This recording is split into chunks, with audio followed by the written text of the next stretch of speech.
প্রিয় বন্ধুরা, আমরা যারা ইংরেজি যে কোনো শব্দ কিংবা রিডিং পড়তে সমস্যা হয়, আসুন তারা এক নজরে দেখে নেই কিভাবে খুব সহজে ইংরেজি যে কোনো শব্দ কিংবা চাইলেই আপনি যে কোনো রিডিং পড়তে পারবেন ইংরেজিতে।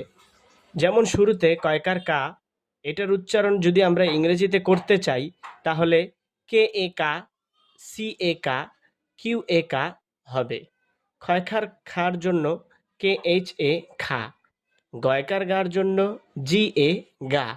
ঘয়কার ঘা বাংলায় ইংরেজি প্রতিবর্ণ স্বরূপ আমরা লিখতে পারি জি এইচ এ ঘা। উ আকার জন্য এন জি এ অথবা এন এ না। চয়কার চার জন্য সি এইচ এ, ছয়কার ছাড় জন্য সি ডাবল এইচ এ ছা। বর্গীয় জয়কার যার জন্য ইংরেজিতে শব্দ হিসেবে আমরা উচ্চারণ করতে পারি জে এ যা, জি এ যা, জেড এ যা। ঝয়কার ঝা জে এইচ এ ঝা।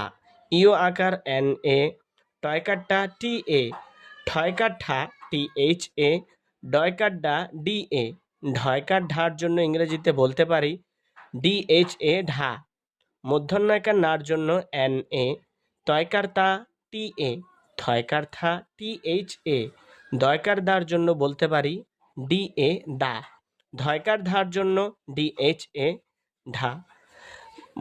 দন্তান্যকার না এন এ না। পয়কার পার জন্য বলতে পারি ইংরেজিতে পি এ পা। ফয়কার ফার জন্য বলতে পারি এফ এ ফা। আবার কখনো পি এইচ এ ফা উচ্চারণ হয়ে থাকে।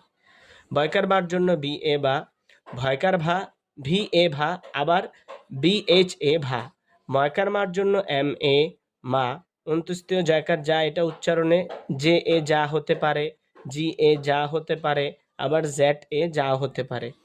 বয়শূন্য রয়কার রা আর এ রা, লয়কার লা এল এ লা, তালব্য শয়কার শা এস এইচ এ শা।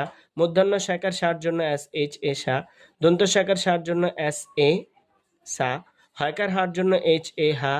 ডয়শূন্য রায়কার রা আর এ রা, ঢয়শূন্য রায়কার রা আর এ রা। অন্ত্যেষ্ঠ আকার এর জন্য আ উচ্চারণ হয়, আবার ওয়াই এ আ উচ্চারণ হয়।